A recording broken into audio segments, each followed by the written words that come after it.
बेटा अब आते हैं उसी स्यूडो फोर्स के चीजों को ध्यान में रखे। Apparent weight of a person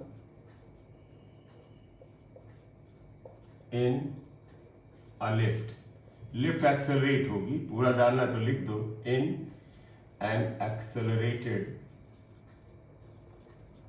lift. एक एक्सेलरेटेड लिफ्ट में हमें एपरेंट वेट बताना है, तो actually we have to find out the apparent. इसका मतलब समझिएगा, एक पर्सन जो है वो एक लिफ्ट में जाता है। देखो बेटा ये लिफ्ट है और आप एज ए पर्सन उसके अंदर पहुंच जाते हैं, ये पहुंच गए। आप एक वेइंग मशीन ले गए साथ में और इस वेइंग मशीन के ऊपर आप खड़े हो जाते हैं और अपना वजन नापने लगते हैं। तो यू एज ए पर्सन आप वेइंग मशीन पे पहुंचे, उसको रख दिया, उस पर खड़े हो गए और अपना वजन ऑब्जर्व करना चाहते हैं, राइट। लिफ्ट में एक्सेलरेटेड लिफ्ट लिखा, एन एक्सेलरेटेड लिफ्ट। हम शुरुआत में लेंगे लिफ्ट स्टेशनरी है, कांस्टेंट वेलोसिटी, फिर एक्सेलरेट कराएंगे। तो इसमें हम ये ले रहे हैं, देखो ये लिफ्ट थी, लिफ्ट जिस स्ट्रिंग से बंद करके ऊपर या नीचे जाती वो हमने ये बना दिया। और अभी हम शुरुआत में ले रहे हैं रेस्ट में।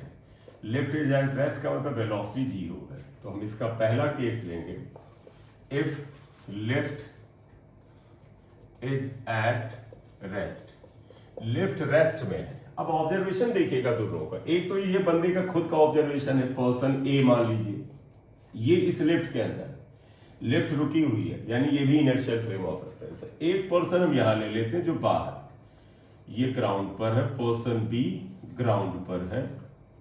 ग्राउंड का मतलब हुआ बेटा इनर्शियल फ्रेम ऑफ रेफरेंस, यानी कि इसकी वेलोसिटी जीरो है या एक्सेलरेशन जीरो है, यानी एक्सेलरेशन जीरो है ये मान, ठीक है। तो देखो ये बंदा अभी लिफ्ट के अंदर है, ये बाहर है। जब देखो बेटा लिफ्ट रेस्ट में है तो ये बंदा भी रेस्ट में है, यानी ये भी इनर्शियल फ्रेम हुआ, ये भी इनर्शियल फ्रेम हुआ, दोनों का ऑब्जर्वेशन क्या होगा, सेम होगा। क्या होगा, अब एक चीज और समझ लीजिएगा कि तुम्हारे मन में अगर मैं आए बात और मैं पूछूं कि बताओ बेटा, जब आप किसी भी वेइंग मशीन के ऊपर खड़े होते हैं तो वेइंग मशीन आपका वजन नहीं नापता है बेटा, आपके पैरों को द्वारा उस पर लगाए गए नॉर्मल रिएक्शन को नापता है। तो पहली चीज ध्यान रख लो और इसे यहां पर नोट में आप लिख लो, क्या, reading of weighing machine, reading of weighing machine is equal to normal reaction. वो वास्तव में नॉर्मल रिएक्शन को पढ़ता है, जिसे हम एन से या आर से लिखते हैं। तो ध्यान रखना, वेइंग मशीन हमारा वजन नहीं पढ़ता है, वो नॉर्मल रिएक्शन है। वो आप पता कर भी सकते हो, जैसे मान लो मैं वेइंग मशीन पे खड़ा हूं, मैं अपना वजन चेंज कर सकता हूं। कैसे, वेइंग मशीन पे खड़ा हूं, मेरा वजन मान लीजिए 70 kg है, वो पढ़ेगा 70 kg। अब मान लीजिए इस जगह पर एक सीलिंग, एक कोई हमने यहाँ पर मान लीजिए एक सपोर्ट ले लिया और मैं उसको यूं पकड़ के हल्का सा ऊपर होने की कोशिश करूं, तो आप पाओगे कि वेइंग मशीन में मेरा वजन जो 70 या 75 किलो है वो हल्का हल्का कम होने लगा। क्यों, क्योंकि जब मैं किसी चीज को होल्ड करके ऊपर आऊंगा तो मेरे पैरों का जो वेइंग मशीन पे दबाव था वो थोड़ा कम होगा, और जब कम होगा तो वेइंग मशीन की रीडिंग कम आने लगेगी। तो इसका मतलब वेइंग मशीन मेरा वजन नहीं पढ़ रही थी। क्यों, क्योंकि मैं अगर ऐसे कर रहा हूं तो मेरा वजन तो कम नहीं हो गया, वो तो अभी भी 75 किलो है, वो तो अभी भी 72 किलो है, वो तो अभी भी 70 किलो है, जो भी है ये आपका है। तो हालांकि 70 के पास है, तो वो 70 kg का वेट है, लेकिन जब मैं यूं करता हूं तो कम पड़ती है। इसका मतलब मेरा वजन तो पढ़ ही नहीं रही है, वो वेइंग मशीन पे मेरे पैरों का दबाव रिएक्शन पड़ रही होती है। तो reading of weighing machine is actually normal reaction, right.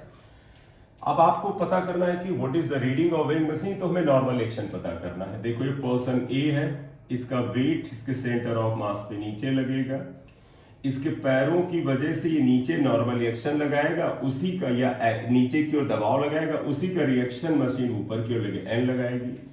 Velocity zero है, देयरफॉर एक्सेलरेशन इसका जीरो है, इसका मतलब ए जीरो है। तो देखो बेटा, चाहे ये पर्सन हो चाहे ये पर्सन है, दोनों के न्यूटन लॉज लग जाएगा क्योंकि दोनों इनर्शियल फ्रेम में है। तो आप बताइएगा यहां पर नेट फोर्स अगर ले लो, नेट फोर्स अगर आप ले तो एन माइनस एम जी ले लीजिएगा, एन माने upward force minus m g, आपका मन हो एम जी माइनस एन ले लो, क्योंकि जब कोई एक्सेलरेशन जीरो है तो डायरेक्शन का पता ही नहीं किधर है। देयरफॉर फोर्स इक्वल टू क्या होता है, एम ए, यानी n minus m g equal to m a कितना है जीरो, तो n minus m g equal to m into zero, यानी n minus m g equal to 0, यानी n equal to m g. और मैंने बताया था reading of weighing machine is equal to normal reaction. Normal reaction ही weighing machine की reading है, यानी इस समय जो वेइंग मशीन रीड करेगा वो क्या रीड करेगा बेटा, वो बताएगा कि इस आदमी का जो असली वजन mg है वही हम पढ़ रहे हैं। तो इसका मतलब क्या हुआ, reading of weighing machine is equal to actual weight of person, उसके बराबर होगा जो कि mg के बराबर था। तो रीडिंग ऑफ वेइंग मशीन उसके एक्चुअल वेट के बराबर आ जाएगा। क्लियर? या तो ध्यान देना, जब रेस्ट में था तो if lift is at rest तो इसका मतलब एक्सेलरेशन 0 था, इसलिए ये ऑब्जर्वेशन आया। ठीक है, इसे नोट कर लो, अगले केस पे चले जाते। ये ऑब्जर्वेशन बेटा दोनों का होगा।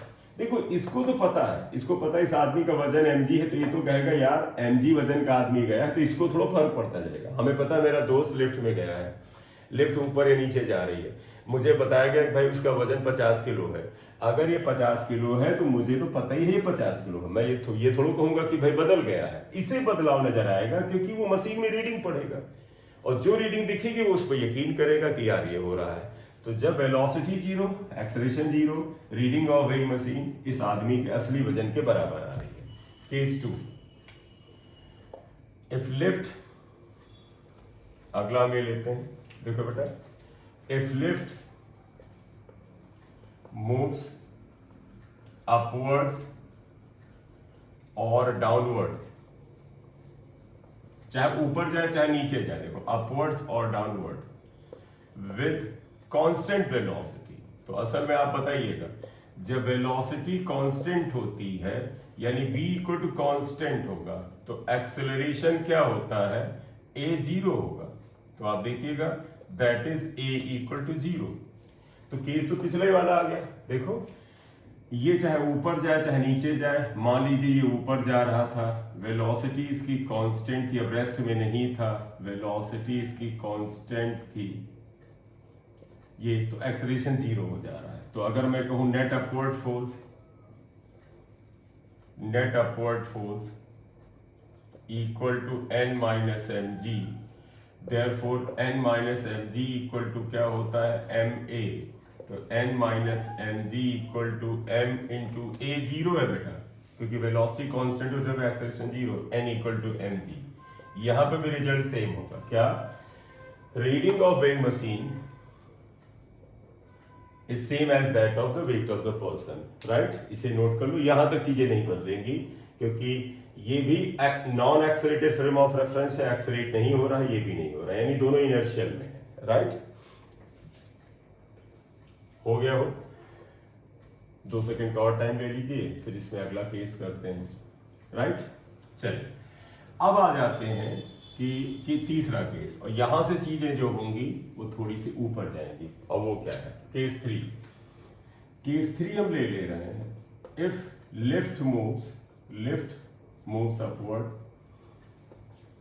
Upwards with acceleration a। अगर लिफ्ट ऊपर एक्सेलरेशन a से जा रहा है, देखो ये लिफ्ट ऊपर जा रहा है एक्सेलरेशन a से, इसका मतलब है लिफ्ट का एक्सेलरेशन a है।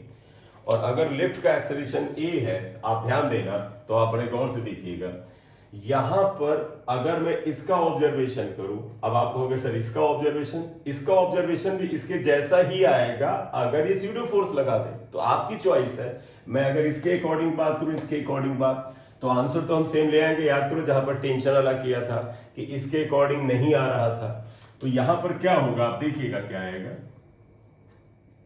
चलिएगा, if lift moves upward with acceleration a, तो हम पहले आप बात करते हैं इसके लिए। आप देखो इस पर्सन के अकॉर्डिंग नेट अपवर्ड फोर्स क्या होगा, नेट अपवर्ड फोर्स अगर आप लें तो आप देखिएगा, अब अगर आप चाहते हैं कि सर ये बंदा एक्सेलरेटेड फ्रेम ऑफ रेफरेंस में है तो इसे स्यूडो फोर्स लगाना पड़ेगा। ये क्या कहेगा, ये बंदा कहेगा कि मतलब इस बंदे को हम और आप कहेंगे कि भाई ये ऊपर जा रहा, तो इसको तो ये एक्सेलरेशन नहीं दिख रहा है, ये एक्सेलरेशन ना दिखने की वजह से इसे क्या लगेगा, इस पे एक नीचे की तरफ स्यूडो फोर्स लगेगा, Fp इक्वल टू ma लगने लगेगा, राइट। तो इस पर्सन के अकॉर्डिंग या यहां पर इसके अंदर मान लो एक और पर्सन है, ये मान लो, तो ये क्या कहेगा, इस पर नॉर्मल रिएक्शन ऊपर की तरफ है, इसका वेट mg नीचे की तरफ है, इसको बोला गया कि इस समय ये एक्सलेरेट कर रहा ए से ऊपर, तो नीचे की तरफ एक स्यूडो फोर्स लगेगा। तो इसलिए अब इस पर्सन का, जिसे चाहे ए माने चाहे सी माने, दोनों एक ही जगह है, मेरा मतलब एक तीसरे पर्सन को ऑब्जर्वेशन दे दो तो बायसिंग खत्म हो जाती है। तो अकॉर्डिंग टू दिस पर्सन आप बताइएगा, नेट अपवर्ड फोर्स की बजाय हम अगर यहां लिख लें तो देखो, अकॉर्डिंग टू पर्सन ए और सी, ए लें या सी लें, दोनों एक्साइटेड फ्रेम में रेफरेंस में है, बताइएगा n upward force equal to क्या आएगा, this plus this, mg plus ma आएगा, यानी now weight of the person appears to increase, यानी इनको वजन बढ़ता हुआ नजर आएगा और आना भी चाहिए, इनको आना भी चाहिए। क्यों? क्योंकि इनको लगेगा कि रीडिंग ऑफ वेइंग मशीन बढ़कर के mg प्लस ma हो जाती है। तो therefore weight of person appears to increase हो जाता है, राइट। appears to increase कितना हो जाता है, mg की बजाय mg प्लस ma, अगर और लिखें तो इस समय देखो mg प्लस a हो जाता है। इसका मतलब है लिफ्ट के अंदर बैठा हुआ जो इंसान है, देखो लिफ्ट के अंदर जो बैठा हुआ इंसान है, उसको जो एक्सेलरेशन था अभी तक, देखो बेटा आप बताना, इसका मास m है, एक्सेलरेशन g है, तो इसको इसका वजन mg नजर आता था, लेकिन इस केस में mg प्लस ma नजर आ रहा है। मैं फिर से बता दूं, इस आदमी का मास m है, acceleration due to gravity g है, असल में वेट mg है, लेकिन इस लिफ्ट के ऊपर जाने की वजह से इसको अपना वजन बढ़ता हुआ नजर आ रहा है। अगर ये बढ़ता हुआ नजर आ रहा है, इसका मतलब g की वैल्यू g प्लस a हो जाती है। तो देयरफॉर अगर मैं कहूं इफेक्टिव वैल्यू ऑफ g की अगर हम बात करें इज, अगर हम g डैश लें तो g प्लस a आ जाता है, देखो g प्लस a आ जाता है। क्यों? क्योंकि वो non inertial frame of reference में है, ठीक है। तो जरा ध्यान रखना, जब कोई प्लेटफॉर्म जिसमें कोई बॉडी रखी हुई होती है ऊपर की ओर एक्सेलरेट करता है, तो उसका वजन mg प्लस ma महसूस होता है और उसका एक्सेलरेशन ये हो जाता है। क्लियर? ये आ गया, राइट। अब आप एक चीज बताइएगा, इस केस में ये आदमी जो है, जो ए था, ये अगर अपने हाथ में एक बॉल रखे था, वो बॉल को ड्रॉप कर देता है, तो ये जब बॉल को ड्रॉप कर देगा, आप यकीन करो, एक मान लीजिए लेफ्ट ऊपर जा रही है, ट्रांसपेरेंट है, यानी बाहर से दिख रही है, आपका दोस्त उसके अंदर है, वो बॉल को ड्रॉप करेगा, आप बाहर से देखोगे तो कहोगे भाई जब किसी चीज को हम छोड़ देते हैं तो अंडर ग्रेविटी यानी acceleration due to gravity G से वो नीचे आता है। लेकिन इसको क्या लगेगा, ये कहेगा नहीं ये बॉल बड़ी तेजी से नीचे की ओर गई यहां पर। क्यों? क्योंकि इसके अकॉर्डिंग पर्सन ए और पर्सन सी के अकॉर्डिंग, पर्सन ए और सी के अकॉर्डिंग एक्सेलरेशन जी प्लस ए हो जाएगा। तो आप बात समझिएगा, in this case if A drops a ball, then according to person A and C, ball falls with acceleration g plus a। तो A और C को लगेगा कि बॉल एक्सेलरेशन A से नीचे आ रहा, सॉरी g प्लस a से नीचे आ रहा है, लेकिन अकॉर्डिंग टू पर्सन बी ये कहेगा नहीं भैया जैसे नॉर्मली बॉल गिरती थी वो ऐसे ही आएगा। बट अकॉर्डिंग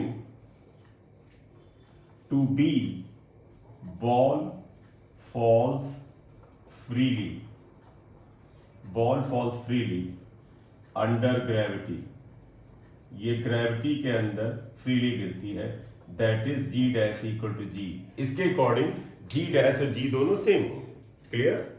तो ये बात है, जरा इसे ध्यान रखिएगा, जब कोई प्लेटफॉर्म ऊपर एक्सेलरेट होता है तो वजन बढ़ के ये हो जाता है, एक्सेलरेशन ड्यू टू ग्रेविटी इनको इतना नजर आता है, लेकिन बाहर से आपको उसमें कोई फर्क नहीं नजर आएगा। अब इसमें एक और चीज लेते हैं, बड़ा important, if lift moves upward with acceleration a की बजाय हम ले लें, ये 4th नंबर पॉइंट ले लेते हैं बेटा, ध्यान रखना, विद रिटार्डेशन ए, ये रिटार्डेशन ए से जा रहा है। रिटार्डेशन का मतलब जानते हैं क्या होता है? स्पीड कम करना। जैसे जब आप गाड़ी चलाते हैं तो उसमें ब्रेक लगाते हैं तो उसकी स्पीड कम होती है। तो ध्यान देना, जब स्पीड कम होती है तो उस समय वास्तव में क्या होता है, सड़क और जो टायर है उसके बीच में एक फ्रिक्शन अपोजिट डायरेक्शन में लगता है। तो यानी अब एक्सेलरेशन की डायरेक्शन बदल जाती है। तो ध्यान देना, lift moves upward with retardation A, retardation है।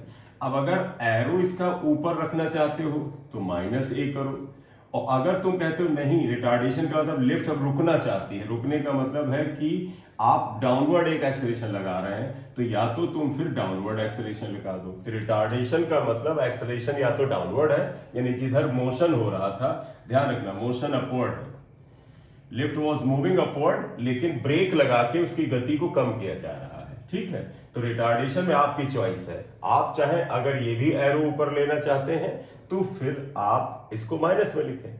अदरवाइज आपको पता है जब किसी चीज को रोकने के लिए ब्रेक लगाते हैं तो फोर्स जिस डायरेक्शन में गाड़ी चलती है उसके खिलाफ लगता है। जैसे फ्रिक्शन फोर्स वैसे लिफ्ट में होगा, उसमें एक अपोजिंग फोर्स लगेगा।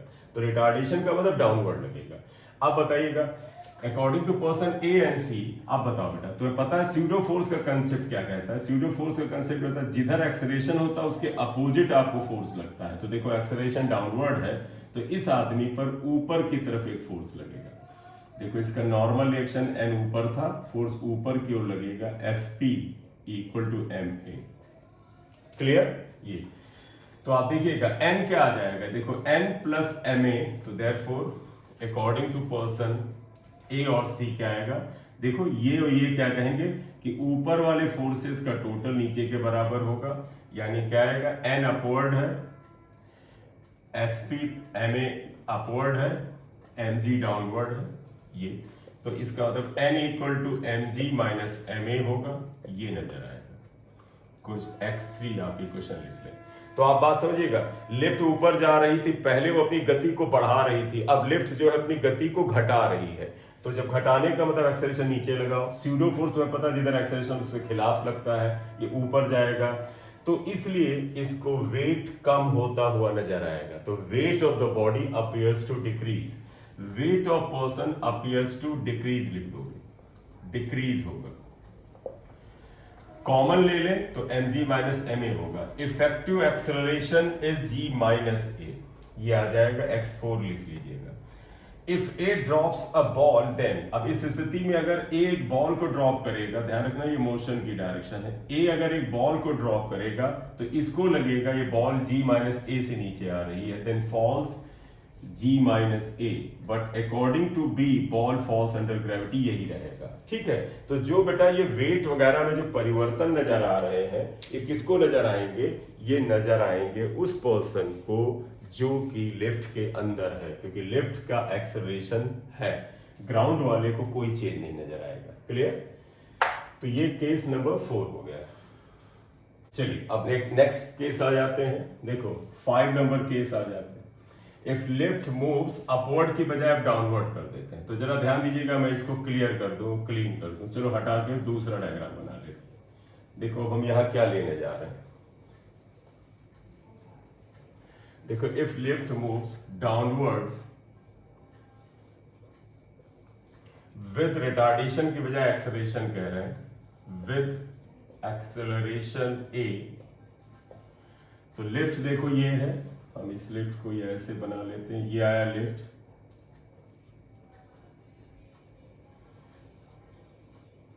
इसका ऑब्जर्वेशन, ये पर्सन बी बाहर था वैसे रखिए, ये बेटा हमने वेइंग मशीन बना लिया था, ये पर्सन ये ऐसे आ रहा है, ये देखो क्या हो रहा है, लिफ्ट डाउनवर्ड आ रही है, यानी डायरेक्शन ऑफ मोशन भी इधर है और एक्सेलरेशन भी इधर है, तो मोशन एंड एक्सेलरेशन दोनों इधर है, राइट। देखो ध्यान देना बेटा, हमेशा जिस डायरेक्शन में मोशन होता है एक्सेलरेशन नहीं होता है। जब आप कार चलाते हैं और उसको स्पीड बढ़ाते हैं तो एक्सेलरेशन भी आगे है, स्पीड भी आगे है, तो स्पीड बढ़ती है। लेकिन जब ब्रेक लगाते हैं तो कार जा आगे ही रही है लेकिन गति कम करी, उस समय एक्सेलरेशन बैकवर्ड हो जाता है। तो इस समय एक्सेलरेशन डाउनवर्ड है और मोशन भी डाउनवर्ड है, मोशन भी इसका डाउनवर्ड, राइट। ये क्या क्या लगेगा, देखो वही बात है, ये पर्सन ए है इसी के अंदर हमने एक पर्सन सी लिया था, उसको भी इसके अंदर बैठा ही देते हैं बेटा। ये पर्सन सी है, ए और सी एक ही चीज ऑब्जर्व करेंगे। पर्सन सी है, इसका वेट नीचे लग रहा था। ये लिफ्ट का ये जाइए वेइंग मशीन जिस पे आप खड़े होंगे उसका नॉर्मल रिएक्शन एन ऊपर लगेगा। अब आप बताइएगा according to person A and C जो अंदर है उनके अकॉर्डिंग जिधर एक्सेलरेशन उसके खिलाफ क्या होना चाहिए बेटा, एक सीडो फोर्स लगना चाहिए। तो सीडो फोर्स क्या होगा, देखो ये अगर नीचे है तो सीडो फोर्स इसके ऊपर क्यों लगेगा, F p is m a upward लगने वाला है। तो ये नॉर्मल रिएक्शन पहले लग ही रहा था, सीडो फोर्स ये आने लगेगा। बताओ according to person A and C, देखो n प्लस एम ए, देखो ये दोनों ऊपर है, n plus m a equal to m g, ये नीचे के बराबर, यही आएगा। x5 ले लीजिएगा, ये आएगा। Weight of person appears to decrease, same result आएगा, ये आएगा। इफेक्टिव एक्सेलरेशन ये आएगा, x6 लिख लीजिएगा। If A drops a ball, ये आएगा। तो आप ध्यान देना बेटा, ऊपर की तरफ रिटार्ड होना या नीचे की तरफ एक्सेलरेट होना सेम केस आ रहे हैं, और ये आएगा। तो इतना लिख ले आप, ये केस और डायग्राम बना ले।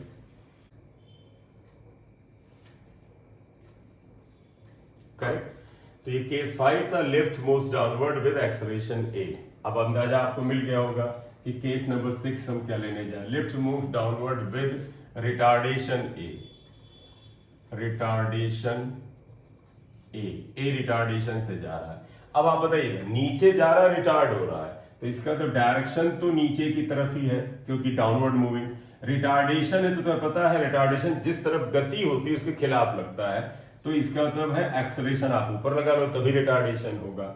अब बताइएगा जिधर एक्सेलरेशन होता है उसके खिलाफ सीडो फोर्स लगता है, तो सीडो फोर्स किधर आपको महसूस होगा बेटा, इसको नॉर्मल रिएक्शन ऊपर ही लगेगा लेकिन सीडो फोर्स इसको नीचे लगेगा, F P equal to m a के बराबर। अब बताइएगा according to person A and C, देखो n ऊपर से बकेला है, ये दोनों नीचे हैं, n इक्वल टू यहां क्या हो जाएगा, m a plus m ji.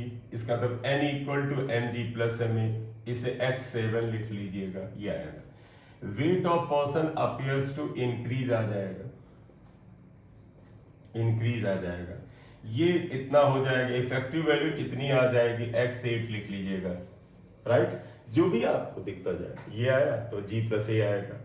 If it drops a ball then according to A and C, इनके according ball g plus a से नीचे गिरेगी, लेकिन ये बाहर वाले के हिसाब से कोई फर्क नहीं, g डैश से आने वाला है। क्लियर, तो ये आ जाएगा,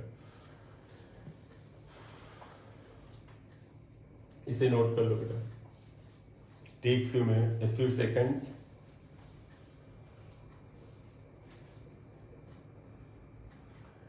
चलिए ये आ गया। अब एक काम करते हैं, 7th केस लगते हैं। 7th केस है इफ लिफ्ट मूव्स अपवर्ड्स और डाउनवर्ड रिटार्डेशन की बता लेंगे। If string of lift is broken,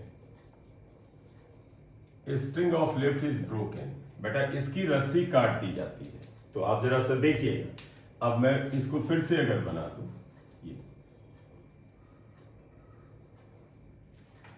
तो अगर आप देखें यहां पर क्या है,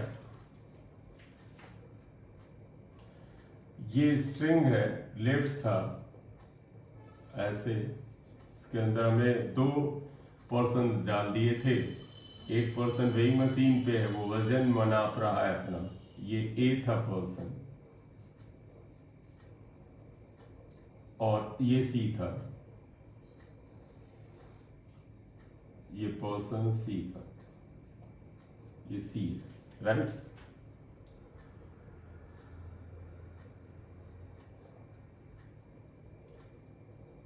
ये अब आप ध्यान दीजिएगा, इसमें क्या आएगा, ए और सी की बातें आ गई, ठीक।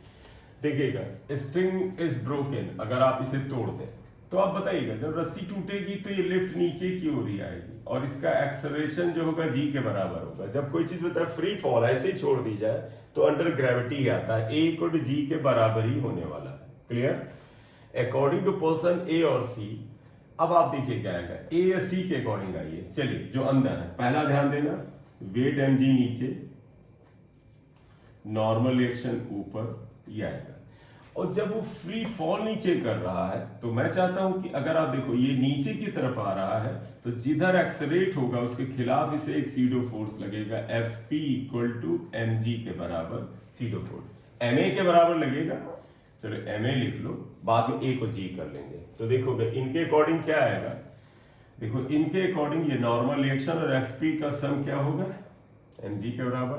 तो देखो normal reaction n plus ma equal to mg आएगा, तो n equal to ma minus या mg माइनस ma आ जाएगा, ये आएगा, x 8 आ जाएगा। अभी रहने दो,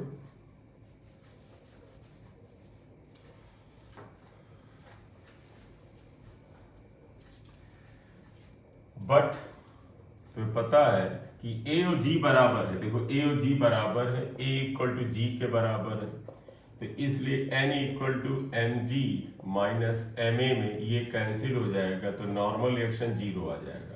बेटा ध्यान रखना, नॉर्मल रिएक्शन ही वेइंग मशीन की रीडिंग है। इसका मतलब है that is wait of person appears to be zero, appears to be zero। appears इसलिए बेटा लिखते हैं क्योंकि असल में वो जीरो वेट का तो हो नहीं गया। This is called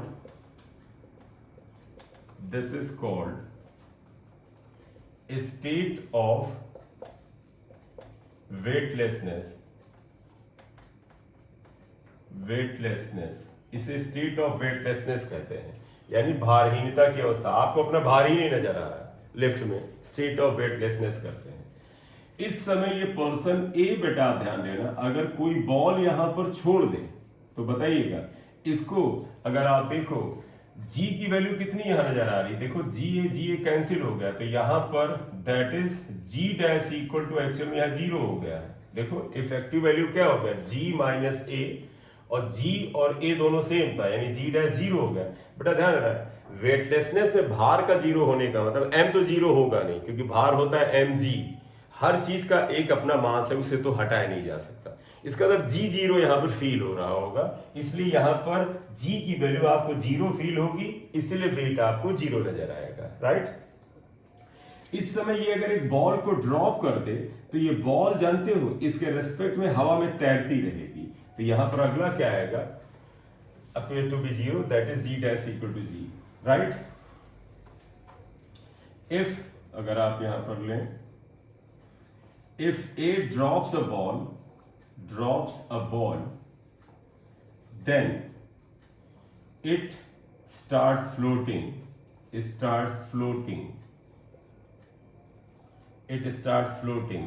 in the air, हवा में फ्लोट करने लगेगी, हवा में तैरेगी बेटा।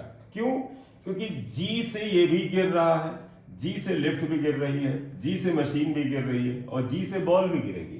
तो जितने से बेटा मैं नीचे जा रहा हूं उतने से ये भी नीचे जा रहा है, इसका मतलब हम दोनों एक दूसरे के रेस्पेक्ट में क्या होंगे, रुके हुए होंगे, start floating in the air.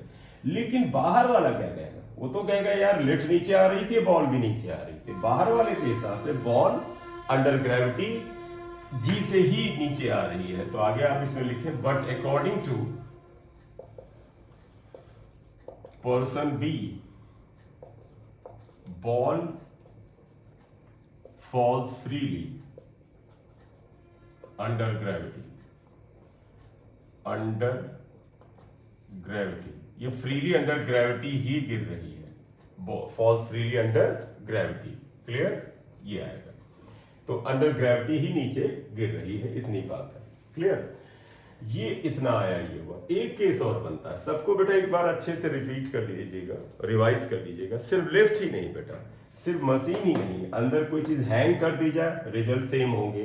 कोई चीज स्प्रिंग से हैंग की जाए, रिजल्ट सेम होंगे। स्ट्रिंग से की जाए, रिजल्ट सेम होंगे। कुछ भी हो, आप इसी तरीके से पढ़िएगा, आपके आंसर आएंगे। एक लास्ट केस और ले लेते हैं, वो हम ये ले लेते हैं, केस नंबर 8 ले लेते हैं।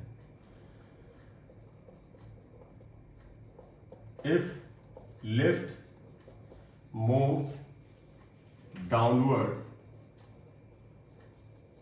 with acceleration a greater than g, या ध्यान रखना ए ग्रेटर देन जी है, तो अगर आप डायग्राम बनाए तो देखो क्या बनेगा आपको। ये लिफ्ट था, इसके अंदर एक पर्सन अपना वजन नाप रहा है, ये ए था, एक पर्सन अंदर और है जिसको हमने ऑब्जर्वर बना दिया, सी था, एक पर्सन बाहर आपको दिख ही रहा है, ये बी है, ये रेस्ट में है। अब हमने क्या कहा, लिफ्ट डाउनवर्ड, ये डाउनवर्ड मूव करेगी लेकिन ए ग्रेटर देन जी है। आप बताइएगा, ये नीचे जा रहा तो इसके ऊपर क्या होगा, देखो एक वेट mg नीचे आएगा, नॉर्मल रिएक्शन ऊपर आएगा, तो पता स्यूडो फोर्स जिधर एक्सेलरेशन उसके खिलाफ ऊपर आएगा, Fp इक्वल टू ma के बराबर। According to A and C आप देखो क्या आएगा, अपवर्ड फोर्स ये, क्योंकि ए और सी के अकॉर्डिंग या सी के अकॉर्डिंग आप ले लो, तो अकॉर्डिंग टू ए और सी कहेंगे हम तो रुके हुए हैं, कहेंगे अपवर्ड फोर्स यानी n प्लस ma, ये ma इक्वल टू ये mg आएगा, n equal to mg minus ma आएगा, n equal to mg minus a आएगा। देखो a की वैल्यू बड़ी है, a is greater than g, तो ये बड़ा ये छोटा, जब छोटे से हम बड़े को सब्ट्रैक्ट करते हैं तो ये नेगेटिव आता है, देयरफॉर n इज नेगेटिव, यहाँ पर लिख देना since a is greater than g. तो n नेगेटिव होने का क्या मतलब आया, n नेगेटिव होने का मतलब हुआ कि आप जानते क्या होगा, तुम खुद देखो बेटा, अगर लिफ्ट g से ज्यादा तेजी से नीचे आएगा, ये आदमी जो है ये तो इसके ऊपर केवल खड़ा हुआ था, ये जो है ये तो g से ही नीचे आ सकता है। जब हम किसी चीज को ऐसे ही ड्रॉप करें तो वो g से नीचे आएगा, तो ये थोड़ा स्लो आ रहा है। लिफ्ट देखो a की वैल्यू g से बड़ी तेज आ रहा है, तो ये आदमी ऊपर उठना शुरू करेगा, that is person starts moving upwards and stick to the ceiling of lift मतलब ये आदमी ऊपर उठना शुरू करेगा, सीलिंग पे जाके चिपक जाएगा। क्यों? क्योंकि ये जी से नीचे आ रहा होगा, लिफ्ट थोड़ा ज्यादा तेज आ रही, कोई चीज ज्यादा तेज आएगी वो बड़ी तेजी से नीचे आ जाएगी, जो अंदर चीजें हैं वो धीमे आ रही तो वो ऊपर की ओर जाती नजर आएंगी। इसको ऐसा कुछ नहीं लगेगा, ये कहेगा नहीं यार ये अभी भी फ्रीली फॉल कर रहा है, but according to b A is